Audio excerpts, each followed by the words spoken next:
All new at 5:30, some South Buffalo residents say they've had enough of recovering drug addicts in their neighborhood. Yeah, News 4's George Rickert went to hear both sides of this story. He's in the studio live. George? Well, there are 29 apartments all over the city that are rented by Casanova Recovery Systems to help recovering addicts get back on their feet.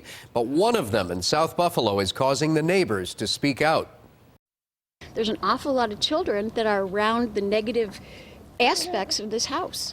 Kim Dupre watched the ambulance and police show up Sunday for an apparent overdose at the house next door on Wayand Avenue. She's seen a few other emergency responses here that were not overdoses. I would characterize them as substance involved.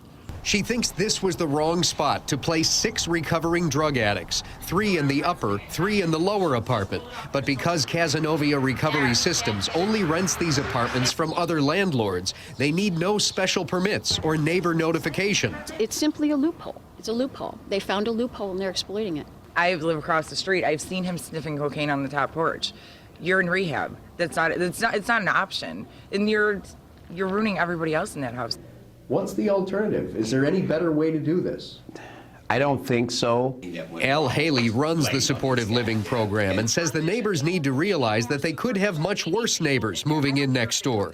He says at least his clients are trying to get better. I'm going to say that if they went up and down their block, they'd probably find much more than 6 people that have not come through or engaged in a program. We see them once a week in our offices. We see them on average once a week in their apartments. We do toxicology tests a minimum of 2 times a week. Haley says about half of the clients complete the program, but over 90% abstain from drugs and alcohol while in it.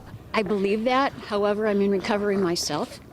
And I think there should be not only an appropriate placement, but that's his job to say that.